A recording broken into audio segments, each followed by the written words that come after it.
Thank you. Please be seated.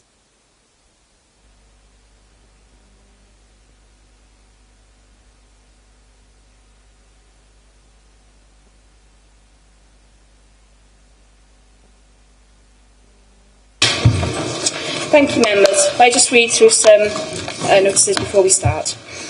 I'd like to remind you all that this council meeting is being broadcast live over the internet, so we are all on camera. Please be aware you may be visible on screen when people around you are speaking, so please remember to speak clearly into your microphones. This meeting is available to view online now and in the future, whenever and wherever people wish to view it. There is no need for any other filming of the meeting to take place. We welcome the use of the Welsh language at meetings. I have had no requests for people to speak Welsh today, so this meeting will be conducted in English only. I'd like to welcome everyone attending the meeting today and anyone watching the meeting via the webcast. Please can all mobile phones and other noisy devices be put on silent. If there's an emergency alarm, follow the green signs and go to the ground floor of the Civic car park. Finally, if we have any motions or amendments during the meeting, I will need them to be clear, please, before we go to the vote. Okay, we go on to agenda item 1 then, attendance. The attendance register will be going around the room in a moment. Please can all members sign it and send it on.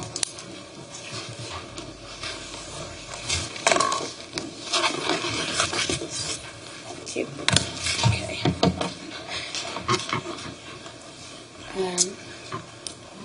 Agenda item 2, apologies for absence. Dominic Redmond, have we had any apologies, please? I've had apologies from councillors Glyn Carron, Giles Davis, Norma Parish, Colette Thomas and Raymond Williams. Thank you. Members, are there any other apologies you know of? No? Okay, if we move on to agenda item 3 then. If I press it so the webcast follows us. Just do it manually. Agenda item 3, declarations of interest. Monitoring Officer Dalith Harris, do you have any advice for members, please? Thank you, Madam Mayor. Councillor Kemp has indicated that he would like to declare a personal interest with regard to members' questions 4, 5, 6 and 7. Some of Councillor Kemp's tenants have access to supporting people's schemes, so if I could ask Councillor Kemp to confirm that interest. I can confirm that. Thank you. Thank you. With regard to members' interests, I'm not aware of any other interests the members need to declare. What I would wish to point out to members, though, that I will be leaving the room when item 11 is being discussed. Thank you, Madam Mayor. Members, are there any other interests to declare?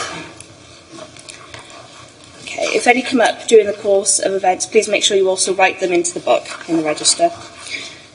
Okay, on to agenda item 4, confirmation of the minutes from the 19th of December.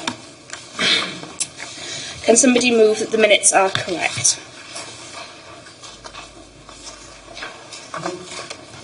Yeah, thank you. Are we all agreed, or are there any issues before we... Okay, agreed, thank you, members.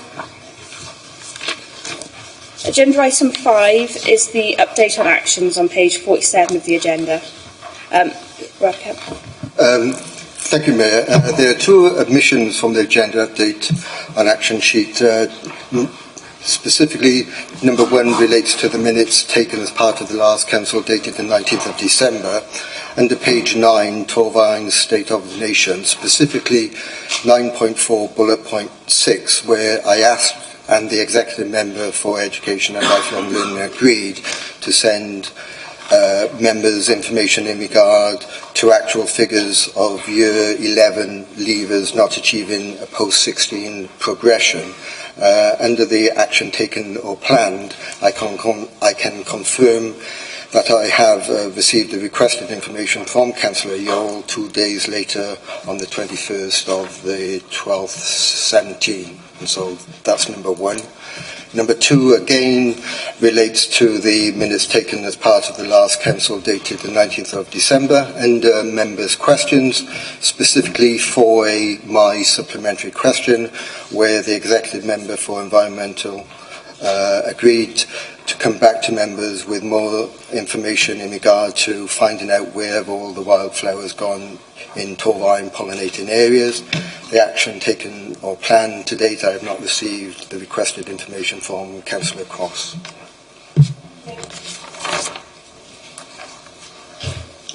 I apologise for not coming back to you sooner. I know that it wasn't caught in the actions, but I do have a response, if I could feedback to members while we're present, is that I was correct in what my assumption was at the time from my own understanding, which is that the ebb and flow of nature and the different variables that affect the plant's growth is the reason why that it's a bit hit and miss in terms of flowering outcomes or pollinator outcomes. In addition to that, there's a much smaller budget, obviously with austerity, that has had an impact, so smaller areas being covered. And in terms of what we're going to do in the future, again, it's a small budget. We've gone from 40,000 in the past to now 6,000. So you can imagine that is quite a substantial drop. But we're just going to have to get cleverer with what we do. It's not a word, is it, cleverer? We're going to get smarter with what we do and where we plant. And I welcome any members that would like to be involved in feeding back to what areas they think would be most suitable.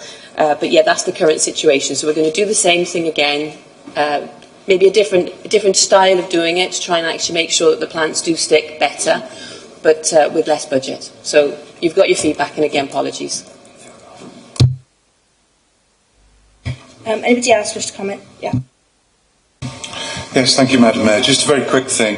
Again, on page 47, item number 1, minute power 14.6. With regards to the Council's tree policy, the report just states that this is in progress, but a couple of members in the members' room the other day were saying, expressing their surprise that this had been outstanding since 19th of July. But for the other benefit of members who are not on this particular Oversight and Scrutiny Committee, I'd like to update members to let them know we have had reports produced by council officers. We've had a presentation from Natural Resource Wales. The Oversight and Scrutiny Committee meeting met, made a number of recommendations, and those have gone up to the Executive for consideration. Councillor Burnett. Thank you, Madam Mayor. Yeah, it's in relation to my question to Councillor Daniels, and thank you for the briefer note. I hope it is within the next couple of weeks, as it's been 6 months now since this was brought to light. I hope to see within that report who's accountable for the failures of the Colban farm. What people must realise is that this centre was being run by a committee which is, we know, diminished to certain factors, but also we had, there was a paid manager in there, managing the centre, and to manage it and to bring in revenue, the funding was coming in from grants, and the grants that were coming in were to support activities going on within the centre, but there was nothing going on in the centre. The only thing that's actually going on there is a play group, which is privately run anyway, and not run by the centre. And it's just a shame to see how it has collapsed, and why wasn't revenue coming in, why wasn't it being hired out, and that's what I want to see in this report, who is accountable for the failures. Yes, it is a failure. It has been failed badly. If we take it as under new governance now, it is now run by a group that of all volunteers, and they're doing very, very well, and it's going from strength to strength, and I congratulate them for that. But over the last few years, it's just gone from, as we know, bad to worse, with no revenue coming in, and it was a manager there just managing a centre with only one activity going on, and surely when the grants are put forward, they have to state what activities there are going on for the community, and these grants are coming in, there's nothing happening, and I would like to see where the failures did come and who is accountable. The answer to the one question you've asked is that the board, the trustees or the management committee of that former organisation, Colban Farm, which, you know, so you mentioned that, it's been 6 months. It's been a lot going on in that 6 months, and it still hasn't settled yet, so we can't really report back on this sort of stuff until it has settled. So particularly one of the items is around the petition. We don't want to report back on that because we do actually want to look at the membership of the new organisation when that has settled down. And I'm aware that the leader will look at that and the request that was originally pointed at Colbarn Farm. But as far as I'm concerned, Colbarn Farm ceases to exist. So it's moot point now. You know, we've got a new organisation on that. I'd rather talk about the positivity rather than the past. It's all right to say it's the past. The question was, what happened in the past and why, who was accountable and why did it fail? That's the question. That's the question. It's no point saying we're going forward now. There's a reason for that. And what is the reason? That's what I want to know. With respect, the original question was who is responsible for governance, and I have answered that. The management committee were responsible for the governance, not the council. You know, well, I mean, it does feel like you're alluding that in that sort of direction. So can you clarify that that is not what you're... What I'm asking for, who is accountable on that side of it, as we had there was a manager in there who was managing it, but wasn't managing because there was nothing to manage. So I'm not saying I know it was a charitable organisation, nothing to do with the council whatsoever. I know that. But who is accountable on that side of it, not outside of it? I think we might be going in circles to a certain degree. I can't be expected to answer for the management committee of Colbarn Farm. I can't, and I won't. So basically all I'm going to suggest is we wait for the report, which will come back at the next council, hopefully, as things progress, and we will be able to have that further conversation. As far as I'm concerned, the update that I've given you is the update that there is, and that's all I can offer for now. So when the report comes through, if we're not happy, we can take it further from there then? That's the purpose of this exercise, yes. Okay then, members, are we satisfied with that? We'll get a report back at the next meeting. Any other comments or questions around agenda item 5? No? Okay then, is everybody happy to note those updates then, with the answers we've had? Okay, thank you members. They are noted. Moving on to agenda item 6 is receipt even of petitions.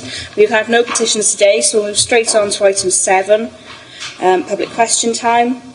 Again, there are no public questions, so we'll move straight on to agenda item 8, which is announcements. Leader, do you have any announcements, please? Thank you, Mayor. First of all, to wish all councillors, although I've seen most of you already this month, a Happy New Year. I hope you all had a nice Christmas break. And also to thank all those who have wished me well on the first anniversary of becoming leader. So thank you for all your support as well. On the Armed Forces Covenant, I'm pleased to say that the Council has signed up to the Defence Employer Recognition Scheme, which encourages employers to adopt a positive approach to employing and supporting members of the Armed Forces community, align their values with the Armed Forces Covenant and encourage others to do the same. The Council signed up to the entry-level Bronze Award, which is the only level that organisation can self-nominate. Silver and Gold Awards are awarded by the Ministry of Defence to organisations that have already demonstrated their commitment through positive action. As a member of the scheme, the Council will be expected to promote being Armed Forces friendly and being open to employing reservists, Armed Forces veterans, cadet instructors and military spouses and partners. And I'd like to especially thank Alan Jones for his work as Armed Forces champion and the other councillors and officers who have played a part in this area. Secondly, I wanted to mention the Working Forward Supporting Pregnant Women and New Parents at Work initiative, which the Council has become a member of.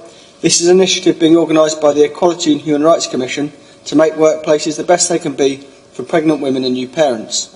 The pledge requires the Council to make a number of commitments towards achieving this aim, including supporting family-friendly policies, developing an action plan to remove any barriers to retaining pregnant women and new mothers, training managers on how to effectively support pregnant women and new mothers, and establishing a support network for new parents.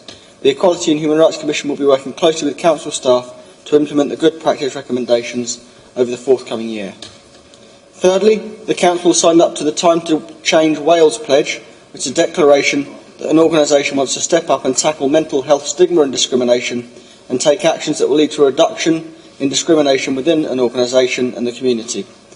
This is particularly pertinent at a time when the Council has experienced increasing absence rates as a result of mental health related issues and is in the process of developing a range of activities and actions designed to address some of the root causes of anxiety and depression in the workplace, as well as providing better support for employees who are suffering with mental health related issues. Thank you, Leader. Chief Executive, do you have any announcement? No, thank you, Madam Mayor. Thank you. If we move on to agenda item 9 then, council tax reduction scheme and care leaver discounts, starting on page 51 of the agenda. Nigel Aurelius, Assistant Chief Exec, could you present your report for us, please? Thank you, Madam Mayor. And it's nice to be back, members. It doesn't seem 2 minutes, actually. There we go. This is a largely administrative report that I have to bring before you every year, just to maintain the council tax reduction scheme. It's been devolved to local authorities by the UK government, but in Wales that's to the Welsh Government, and they prescribe the scheme. But we've all individually got to adopt it. There are no changes to the scheme, so the first part of the report is just taking us through that and making sure we approve that properly with the amendment regulations that are there, just updating some of the numbers. But the last part of the report then is on the care leavers discount, and this was the subject of a motion in October to this council, which this council agreed, and therefore Appendix 2 says how we're going to operate that from the 1st of April 2018. So it's largely administrative. We have to approve it every year. It's the same as it has been for a number of years. So happy to take any questions. Thank you. Any questions or comments, members? I'd like to thank Nigel for that report and to welcome him back as his first report after his time off. You were greatly missed by members, and we're glad to see you back in your place. So thank you for that.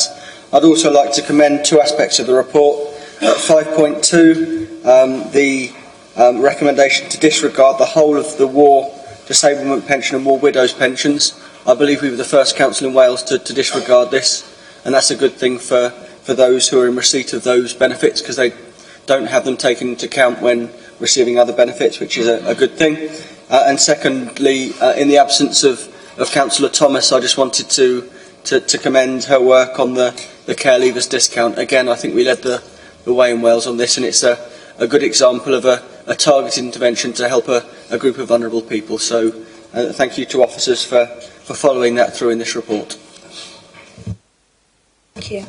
Anybody else? Okay, then if we see the recommendations are on page 54, can I have a mover and seconder, please?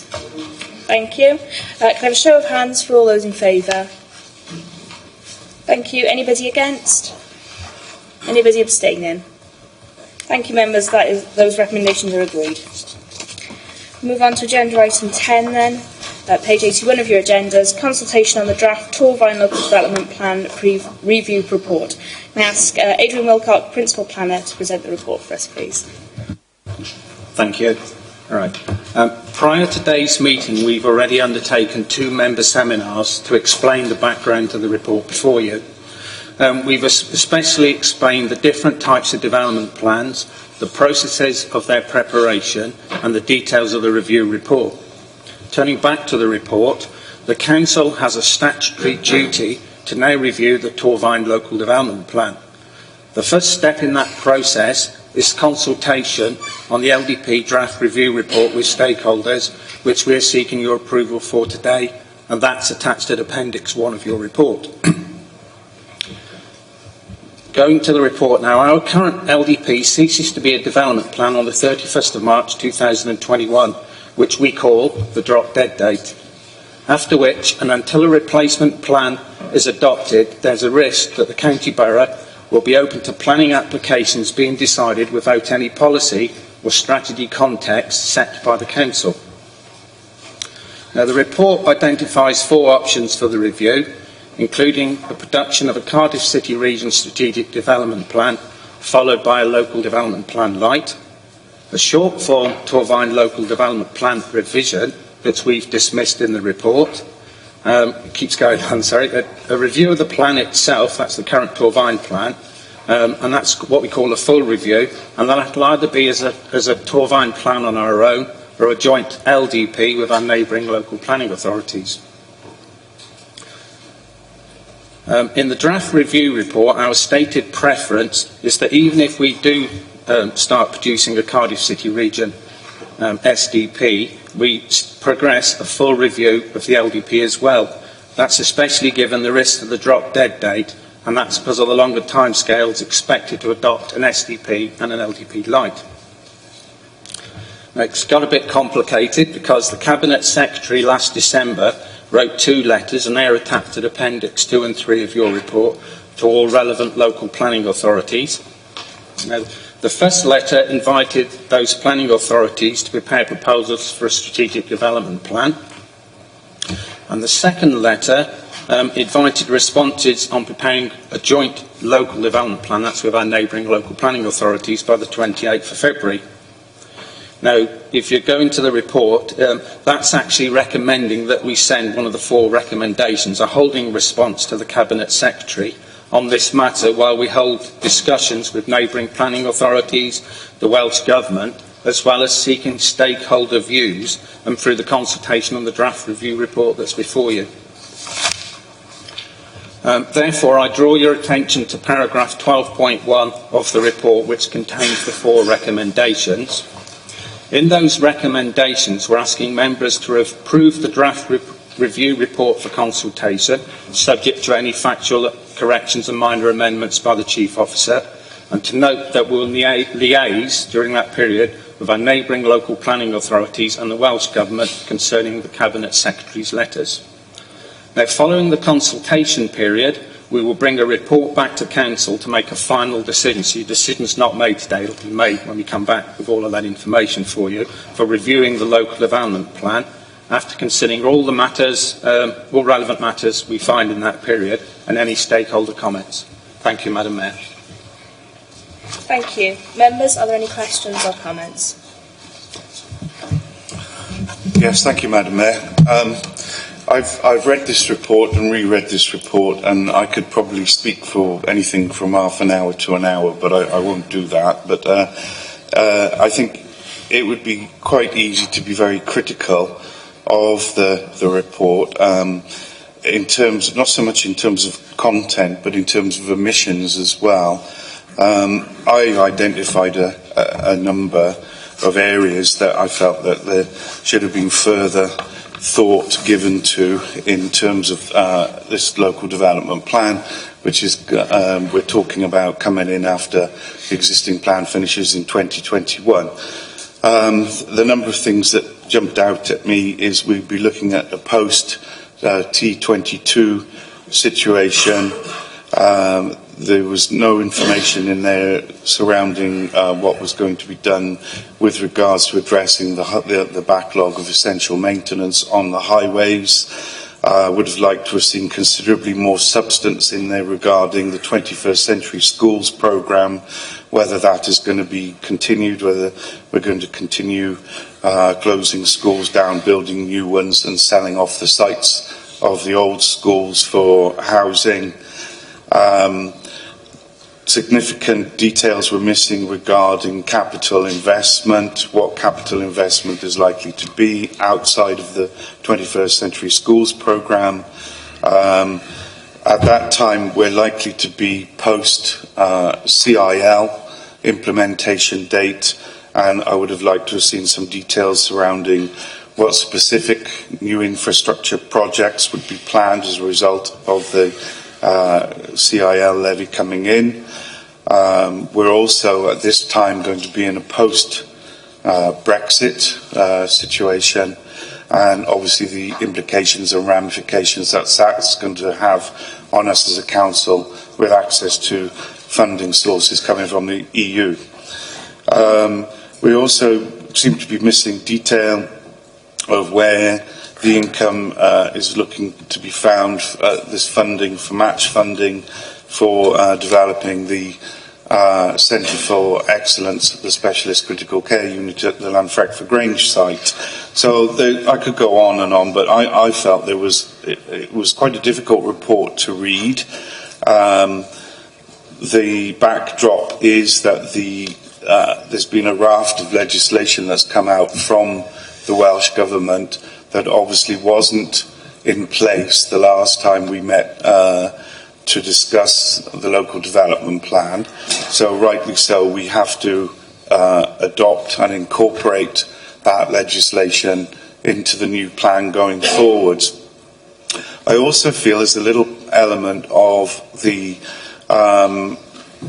recommendation being decided almost before the report was written, and the report being written to determine that particular recommendation, as I don't really feel that equal weight has been given to all of the four options. One has been discounted straight away, which is the short form. I think in light of the legislation and in light of our statutory duties, we have to really adopt a new LDP. I think what we really need to do is almost in effect is adopt all four of the recommendations in terms of having we need a sticking plaster to tide us over, because if we members recommend a production of a full new LDP be commissioned today, we further then have to decide whether we're going to do that on more or less a standalone basis, whether we think Torvine will still be a standalone entity post 2022, or whether how much involvement we have with our neighbouring local authority areas. And tied in with that, we've got more medium-term and longer-term commitments that have already been set out and are in the process of being established with the South East Wales regional area, and beyond that, longer term, with the Cardiff City regional deal and the commitments we'd be expected to adhere to there.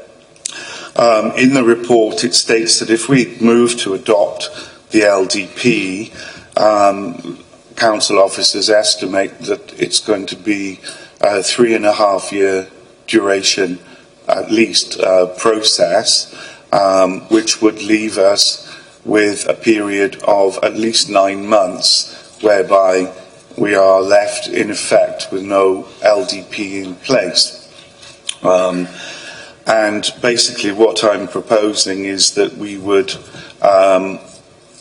perhaps consider an extension of the existing local development plan, which has not been mentioned in the report, but perhaps members could give consideration to that as to whether the existing local development plan could in fact be extended for a period of 12 months to allow officers to be able to conduct the process of getting a new local development plan in place, and therefore not leaving us exposed to a period of time where we don't have an LDP in place covering planning and leading to unwanted planning issues.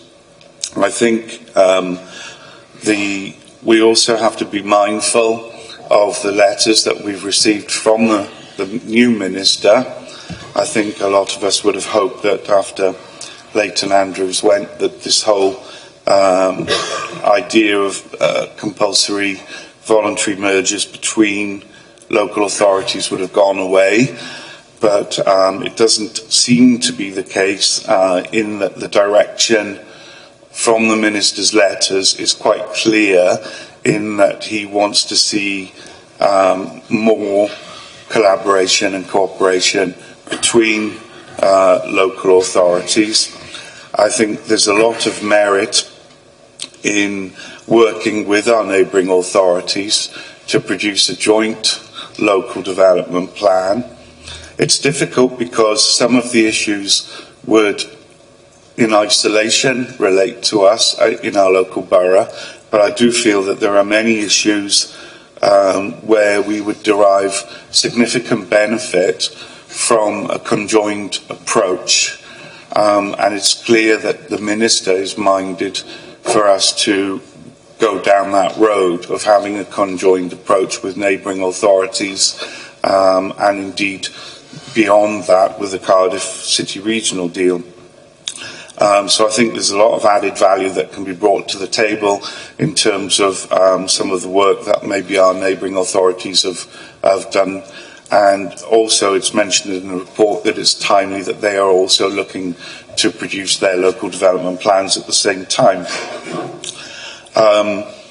So I think really we've got an awful lot of work to do time frame wise. There's the short term implications, medium term implications for the and planning for the South Wales regional group, and then longer term implications for where we're going to be with the Cardiff city region.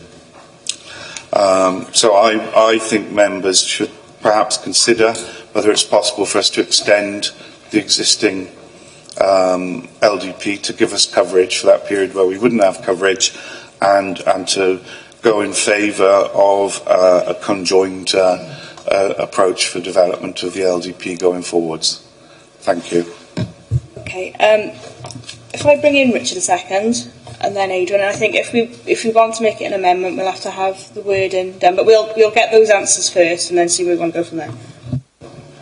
I thank Hugh for his contribution. I think Adrian said there'd been 2 seminars in this matter. One I had the privilege of chairing, and perhaps if Hugh had been able to attend, certainly the one I chaired, a lot of the points that he made in there would have been addressed and answered for himself. In the first instance, it's a land use plan which sets out the parameters that we expect of developers, including ourselves. So highway infrastructure and how we pay for it wouldn't come under that. That would be a policy decision of this council. 21st century schools and what we do with old school sites, etc., wouldn't come under it. What would come under it is that the school that we're selling off might now be in a residential area, but we shouldn't confuse the two issues. This isn't an all-embracing, one-size-fits-everything council policy document. There are many strands to the council policy which will tie into the development plan. Secondly, it is futile to unilaterally issue a declaration that we want this plan extended. The very nature of a drop-dead date is that it drop-deads that. We can say we extend it for as long as we want to. We can say 10 years. It'll go to Welsh Government and they say, you can't, you're acting ultra vires. What the officers are professionally and properly doing are Gwent officers, because the drop-dead dates for many authorities are virtually the same period of time. They're approaching Welsh Government and seeing if that can be extended. So I'm not criticising Hugh, but these were brought out in the seminar, but there's a little confusion in some of the stuff he's saying, that the LDB is the, and I'm sure the planning officers would think it's the paramount document of the council, but there are many strands to council policy which all link together, and this isn't a panacea to deal with them all. I take on board your points in respect of regional work. The current minister is a female, actually, Leslie Griffiths, deals with this area, not a male. She says it is better to work several authorities together. Well, given the capacity of our planners and other councils' planners, that's only sensible, and there's a lot of commonality between some of the work in land-based planning that can be done across borders. There's also 3, 4, 5, however many councils to appease in making that decision, and if we think we're all good with the local plan development, if you put 3 council chambers into that, it could be even worse. So I commend the regional approach if it's appropriate, and then, as you mentioned, the city deal, the strategic approach, that's a given. That the city deal will go forward with some sort of strategic planning. Otherwise, what's the point of the city deal? So I would argue against any motion to extend it, because it's futile, pointless, and perhaps the legal officer might want to raise the issue of ultra vires, and I think at this point I'll leave Adrian answer any other points. Thank you, Madam Mayor. I think, first of all, your valuable points, a lot of those need to wait to when we start the LDP, things like 21st century schools. That's the detail of the plan. What you have before you today is the review report. It's the first step. It's really saying we've got all of these issues. We're just asking stakeholders what they think of them all. So that really sort of deals with that side of it. So a lot of your points are about the strategy we pursue, highways isn't a planning matter, highway maintenance, but things like 21st century schools, capital investment, new infrastructure required. We'll get all of that for you when we start the plan. So keep that in mind. You know, when we have the workshops, hopefully you'll make a valuable contribution there.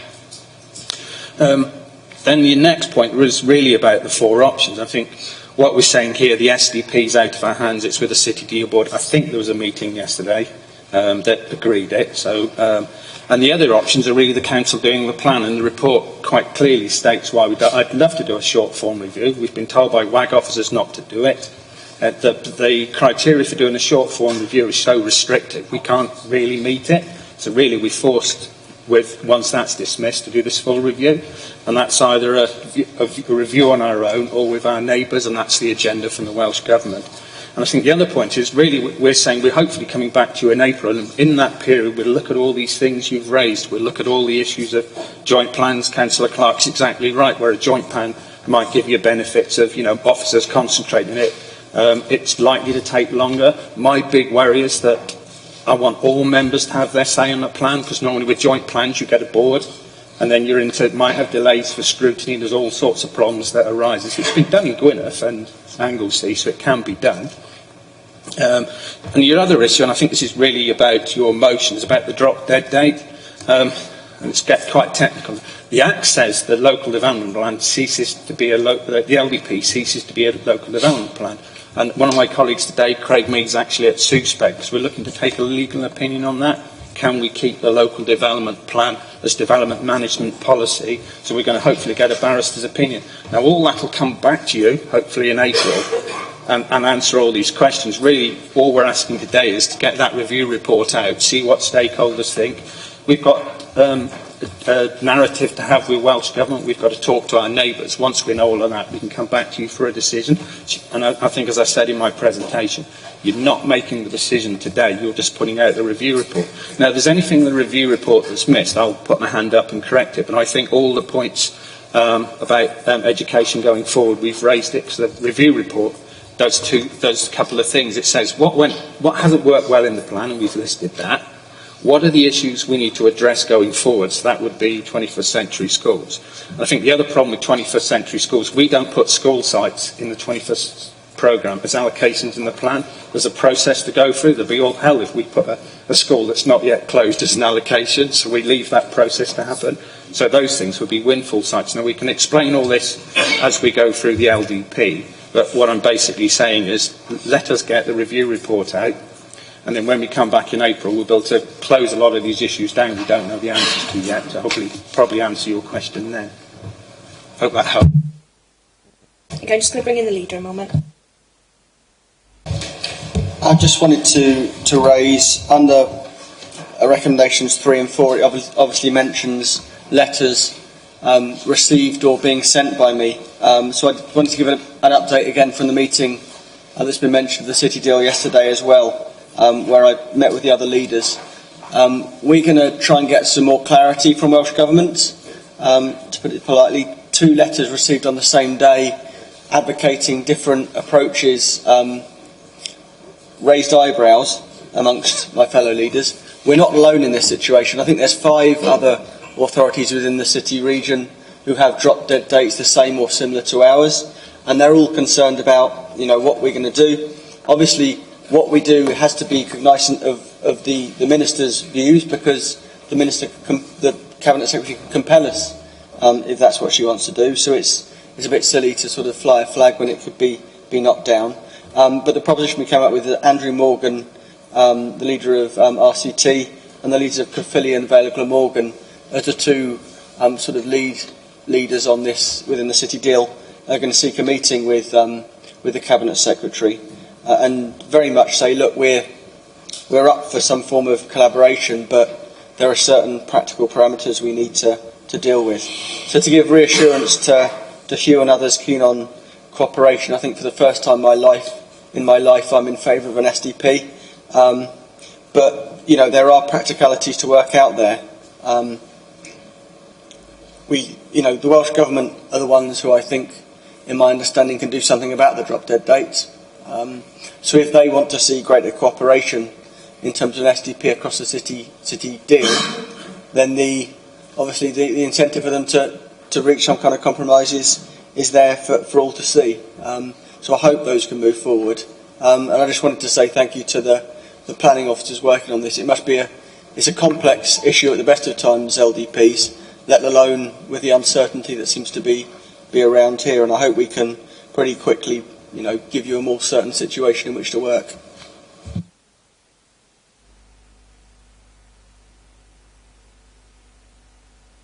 So, Hugh, do you wish to make an amendment or put a motion forward? No, thank you for the further information that's been provided.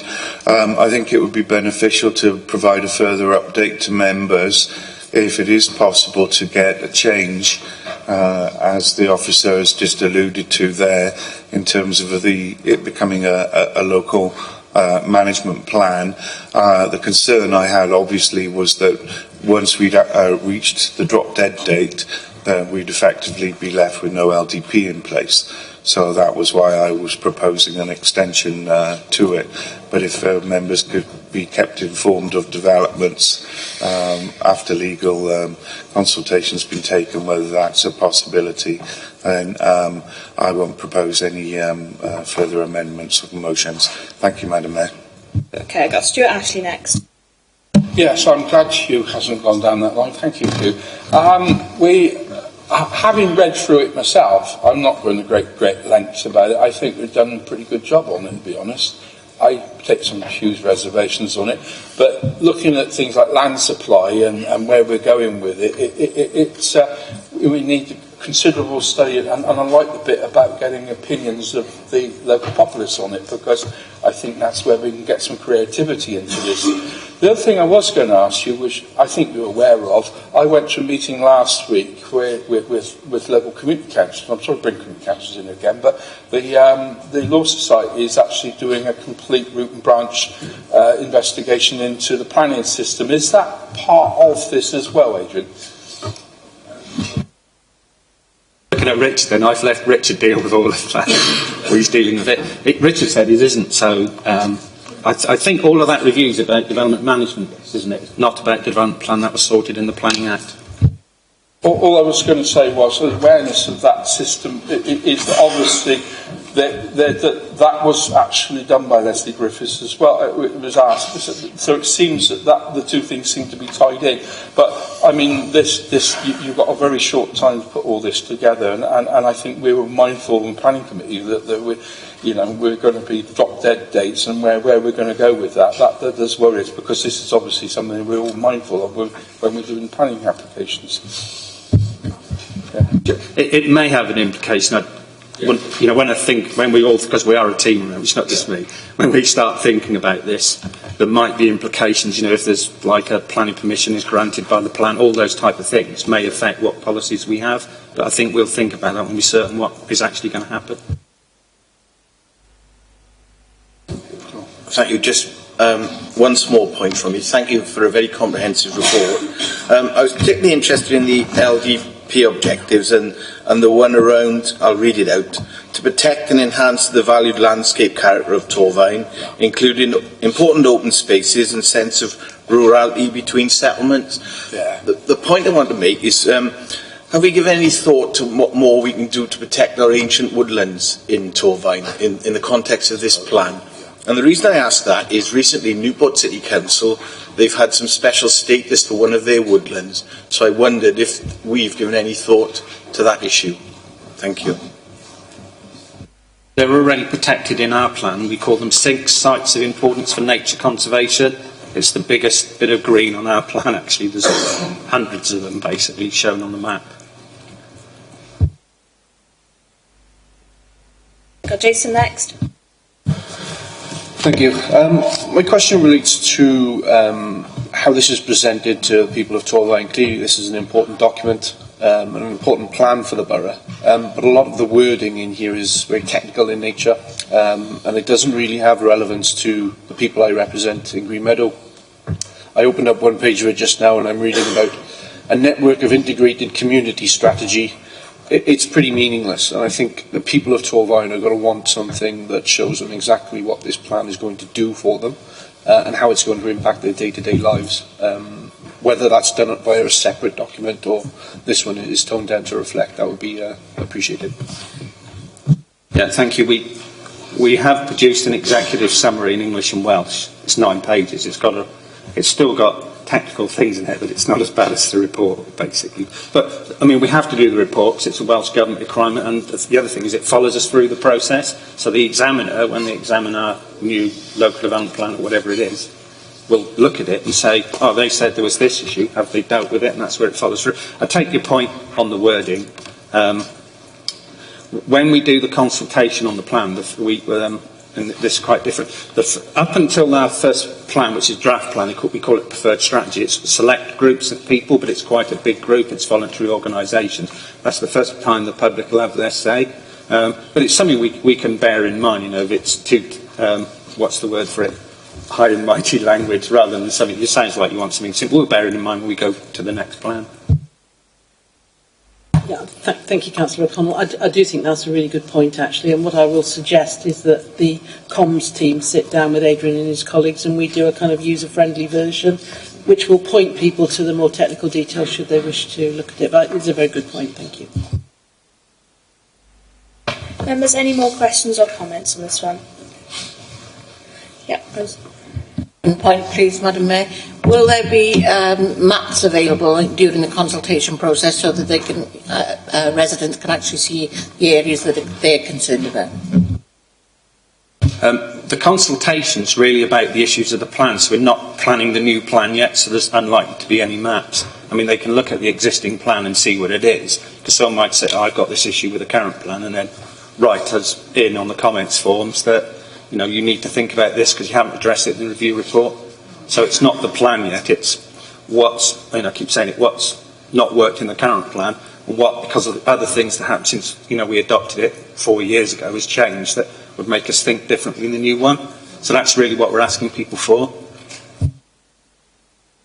But sometimes visually they can recognise it rather than read. We've got a lot of literacy problems within our borough, and perhaps visualising it might be a little bit easier than actually reading a huge document with big words in. I mean, I take your point, and that'll be something we do on the new plan. I think the Chief Exec's right, isn't it? We're very technocratic, aren't we? And I've seen some plans really nice. There's infographics now and tweets and all that. We'll get into that. We're still, buffing at the moment, but we will get there. Yeah. Members, if we look at page 86 then, recommendations, can I have a mover and seconder? Thank you. Have a show of hands, all those in favour. Thank you. Anybody against? Any abstentions? Thank you, members. Those recommendations are agreed. Okay, we'll move on to agenda item 11. We'll look at page 151 of the agenda. Permanent arrangements for the position of monitoring officer, which is let Elif read second. Can I ask Nigel Aurelius, Assistant Chief Executive, to present the report for us, please?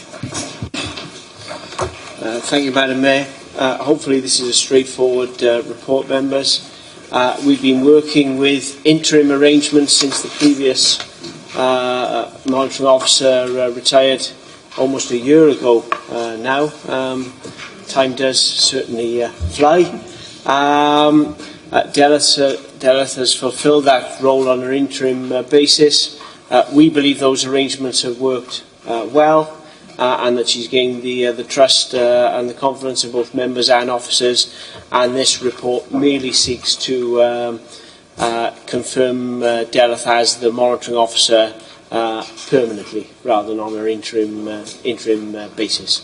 Only council can actually agree for someone to be the monitoring officer. Thank you. Members, any questions or comments?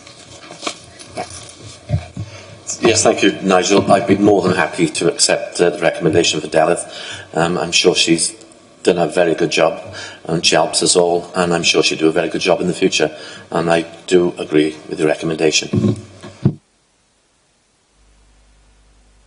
Just to echo that statement, really, I think Delith impressed us all with her calm and assured approach, and she's become monitoring officer, and we all regard her as a fair and an accountable officer. So I'd second that.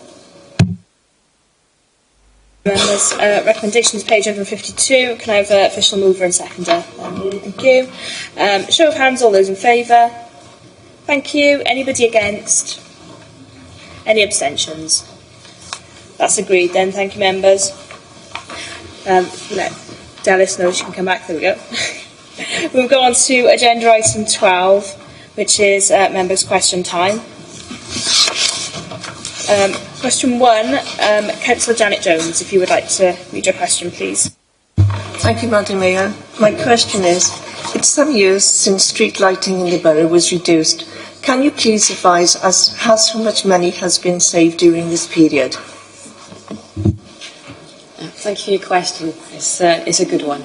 This is one of the first challenges I actually faced as a councillor when I came into this council, because we all understood that times were getting more austere. So in response to your question, the street lights were switched off in 3 phases between January and April 2009. Capital Funded assisted with that switch off and decommissioning. Due to the reduced number of street lights, the energy costs reduced by 60,000 between 2008-9 and 2009-10. Further to this, Salix funding, which is investor-saved interest-free Welsh Government loan repaid through the energy savings, has allowed for energy efficiency work to be undertaken on the street lighting asset.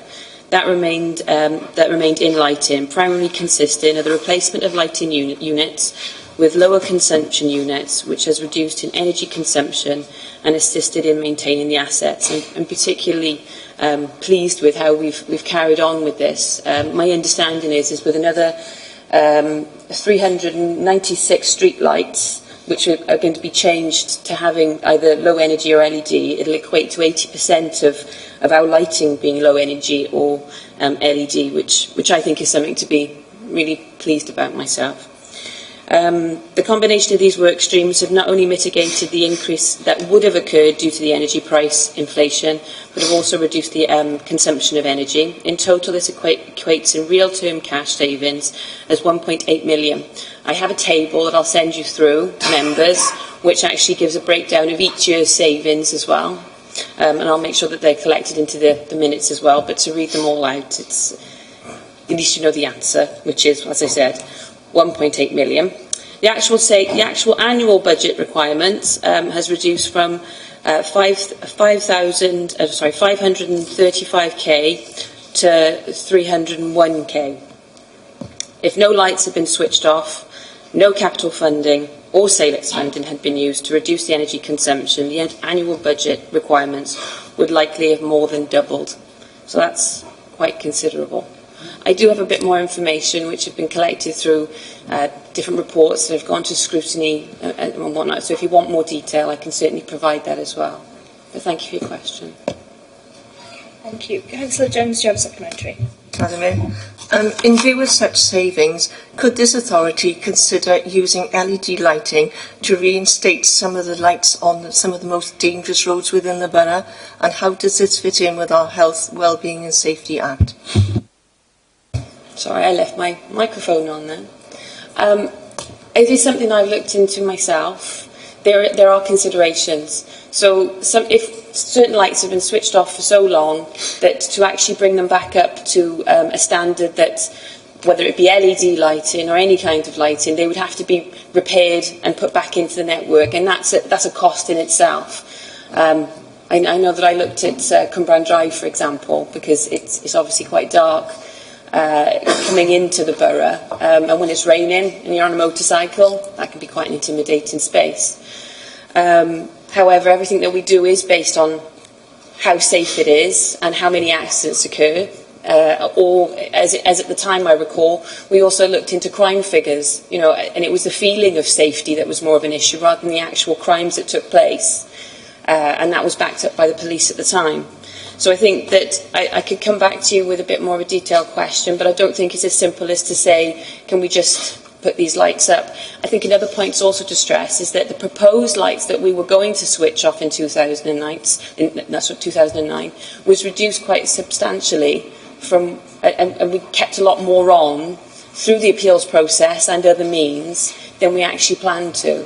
So I know that's before your time, but when it was obviously quite a passionate and emotional argument that was put forward by many members, including myself, so that our residents would feel safe in our boroughs. But it is all done to make sure that that there aren't any issues that occur. So I'll come back to you, okay? Thank you very and I'll much. make sure I take Thanks. a note of that, so even if it doesn't attend, it would to turn up in the actions. Thank you. Question now from Councillor Stuart Evans.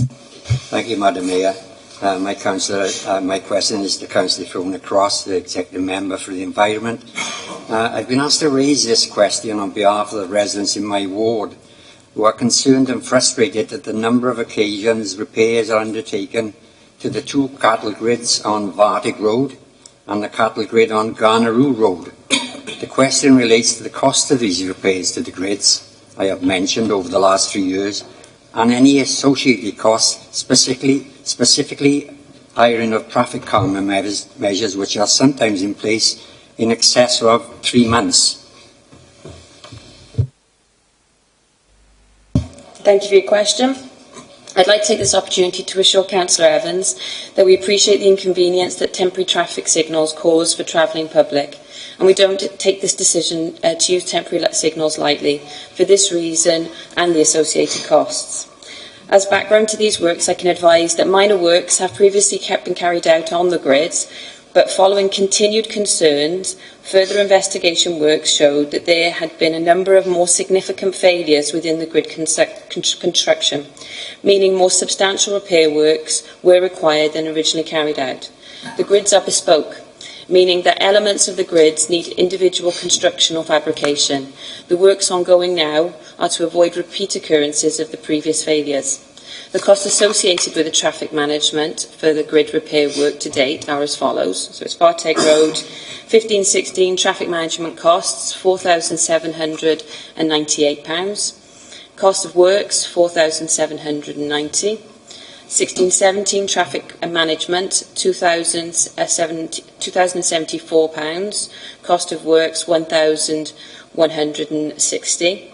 1718 traffic management, £5,913. Cost of works, £6,437. Garnaroo, no traffic management costs have been invoiced as yet, but these costs are in the order of £720 to date. The cost of works are currently being determined.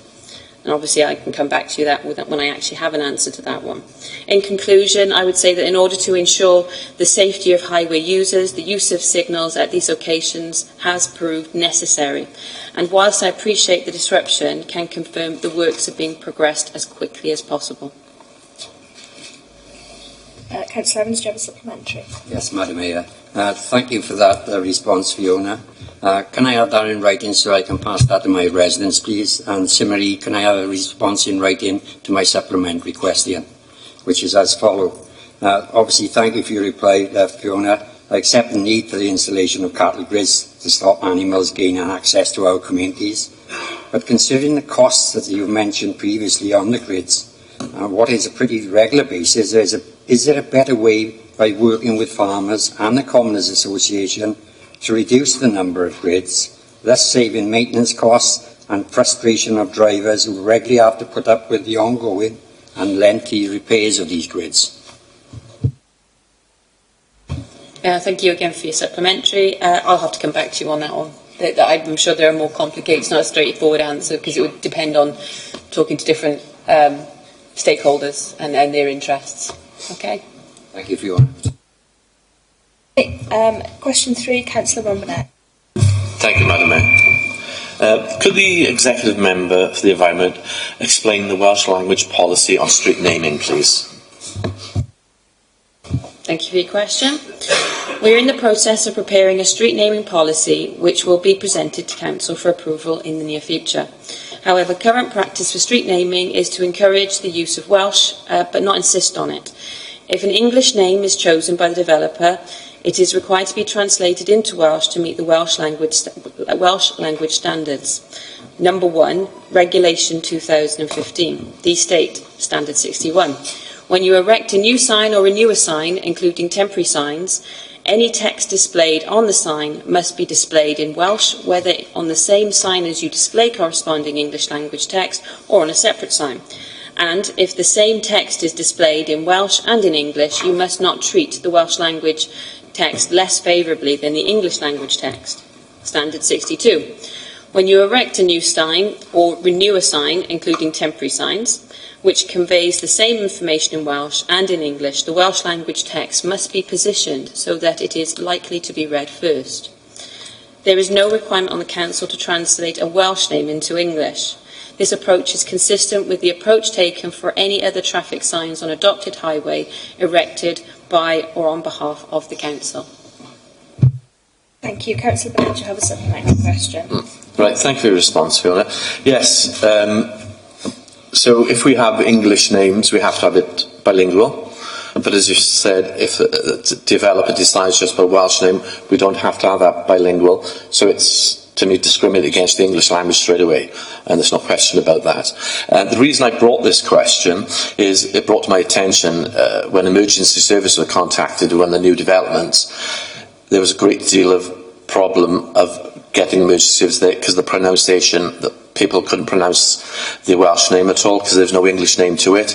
It's not on the sat-nav because there's a new area, and people had to wait on a roundabout to direct the...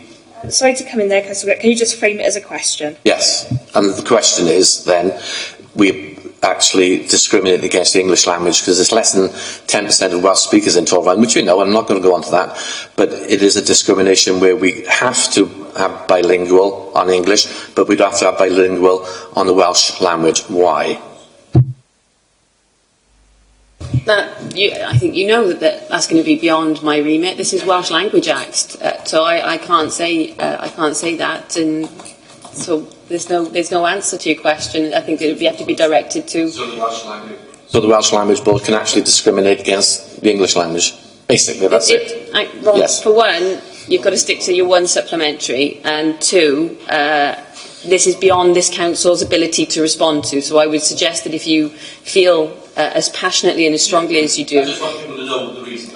I appreciate that, but it's complicated. I'm going to have to stop that there. Okay, question for Councillor Robert Kemp. Thank you, Mayor. All my questions relate to Councillor Daniels, Executive Member for Communities, Housing and Anti-Poverty. What support is currently available as part of Torfaen County Borough Council supporting people's schemes and projects to help adults in need of both securing and maintaining long-term independent living accommodation? Diolch yn fawr iawn, Cyngor Kemp. Thank you. So, aside there. Right, the Supporting People programme provides housing-related support for vulnerable people to support them to live independently. Glad you enjoyed it. Housing-related support can help people with activities such as managing money, claiming benefits, accessing a range of services, or supporting individuals to access appropriate accommodation to meet their needs. Housing-related support can be accessed in a variety of environments, including someone's own home or in supported accommodation, such as refuge for people fleeing domestic abuse, hostels for people who are homeless, as well as other safe locations. The programme promotes independence, therefore services are focused on addressing the housing-related support needs of vulnerable people. The types of support services available for the residents of Torfaen include floating support services, which include generic to prevent homelessness, crisis service for people at immediate risk of homelessness, financial inclusion service, mental health, domestic abuse, vulnerable families, people over the age of 50, young people leaving care, weekly drop-in, housing-related support surgery, immediate access mental health service, refuge provision for women fleeing domestic abuse, young persons hostel, supported accommodation for people with mental health needs. There's quite a lot. So to top that off, I think we had a conversation yesterday where I suggested actually, off the back of your questions, it might be a good idea to have a seminar, a seminar on all this subject. But obviously I welcome all the questions on supporting people, as do the staff actually, because it brings a focus onto the service itself. And like many of our services, they're working quietly, and they have been doing ever since its formation, all these years, doing really good work that doesn't necessarily get heard of because they're too busy actually doing the job. So I really welcome these questions, even though, yeah, there are 4 of them, but I welcome them. So thank you. Thank you. Councillor Kemp, do you have a supplementary? I do. Through open discussion, Torfaen Voluntary Alliance has indicated that there is currently a 6-month waiting list in regard to accessing ongoing support for people seeking help to maintain their independent living accommodation. With this information, are you confident that all necessary support is being provided to our most vulnerable of residents to help them live a more independent life? It's hard to come back and say that you're totally confident, because obviously it's a sign of the times where we are. I mean, we do have a capacity issue, because there is a significant, and this is going to be an answer for one or two future questions, that we are facing exponential rise in demand on all sorts of services. So we are, the best I can offer for the moment is, and I can offer a conversation after this if you'd like, is that the staff are absolutely doing their best with the resource they've got available. So, thanks. Thank you. Councillor Kemp, your next question. Thank you, Mayor.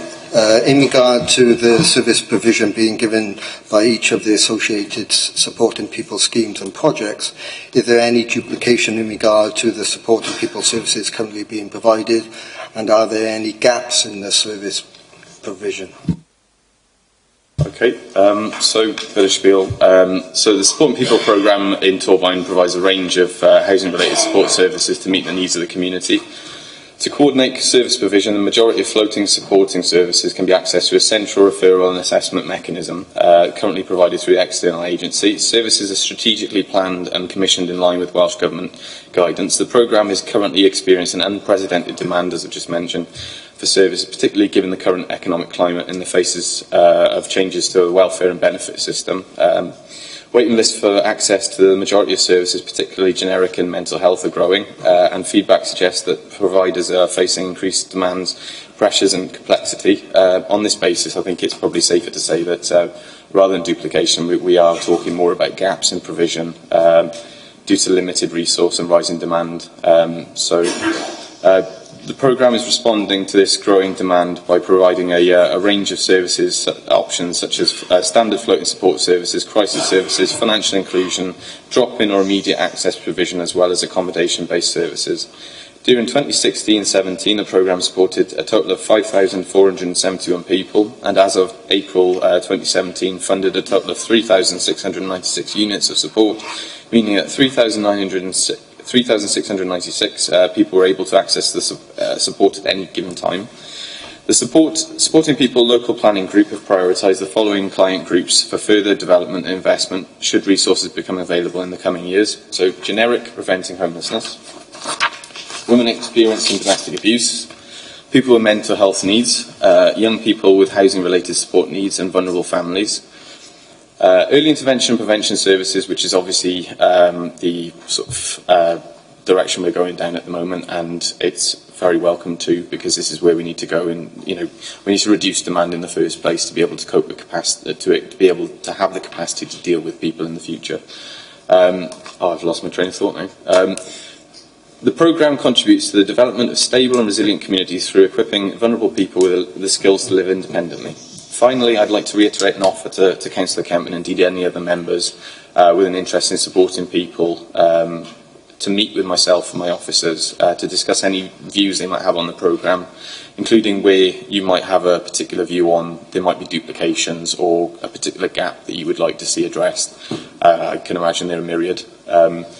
We're always very happy for member interest, and I'll be more than happy to discuss ideas members have for better supporting people. Thank you. Thank you. Councillor Kemp, do you have a supplementary? I do, Mayor. In regarding the service provision, is there any one supporting people scheme or project able to work with a client on a full holistic approach basis?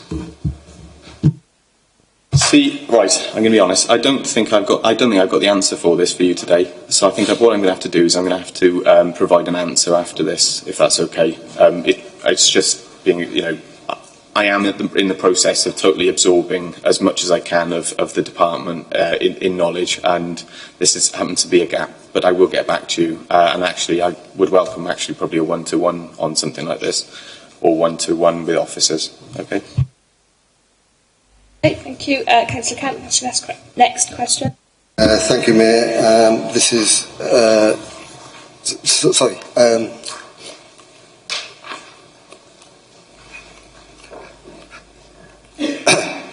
How are the associated supporting people schemes and projects funded? A short one, thank God. Supporting People programme in Torfaen is funded through the Supporting People programme grant, which is a Welsh Government grant that is administered by us. The Supporting People programme grant across Wales currently stands at circa 124 million, and our budget in Torfaen is 3.4 million.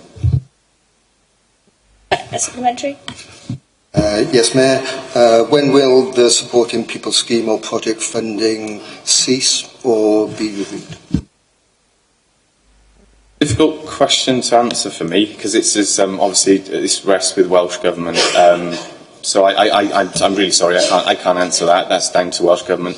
We would hope that that it would be continue to be funded for many years to come, because as it will become apparent and I'm sure because you've been quite engaged with the service, I'm hoping it will become apparent to the rest of the members that it is a valued service. It does have the potential to make a real difference in people's lives.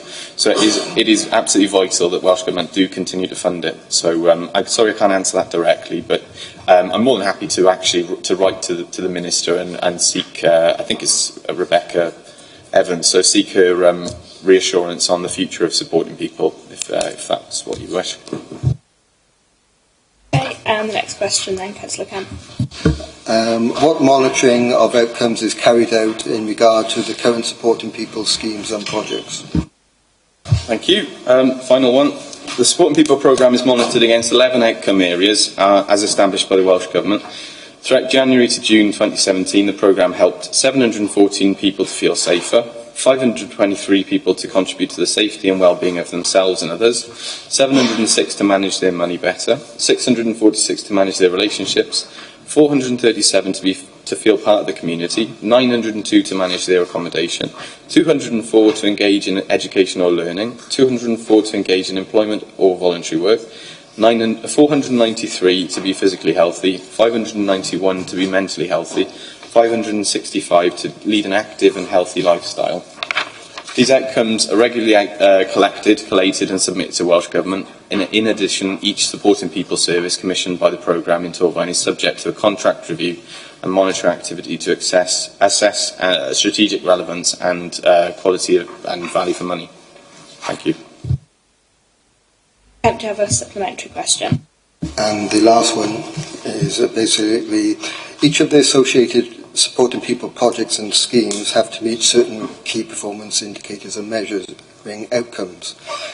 Are client supporting goals being set too low or few in number in order to fulfil key performance indicators measures specifically relating to funding, thereby enabling client support cases to be closed earlier than needed? It's a tough one. It is a tough one, and in all honesty, I mean, I really hate doing this, but I will have to come back to you on that because I can't give you a definitive, conclusive answer here today. So, and I'd much prefer to give an honest and completely open answer rather than just make it up on the spot. So, this will hopefully form part. I'll get something in the diary. We'll sit down with officers and individually, and we'll talk about this. Okay. Councillor Downs, I know there was an awful lot of information given out there, but on this occasion, I would appreciate it if you could send me a copy. Absolutely. That would be more than happy to. Thank you. Thank you, members. If we move on to agenda item 13, date of the next meeting. For your information, next council meeting is scheduled for Tuesday the 27th of February at 10 a.m. in the council chamber. Agenda item 14, cabinet decisions from the 16th of January 2018. Members, the Cabinet decisions start on page 153 of the agenda. There were no challenges to any of the decisions. Do members have any questions about these decisions? No, in that case, are you all happy to note them? Yes, thank you, members. Those decisions are noted. That's the end of the council meeting. Thank you, everybody, for your attendance and contributions. And just remind you to return your cards to the wall and to sign the attendance register and personal interest form if you haven't already.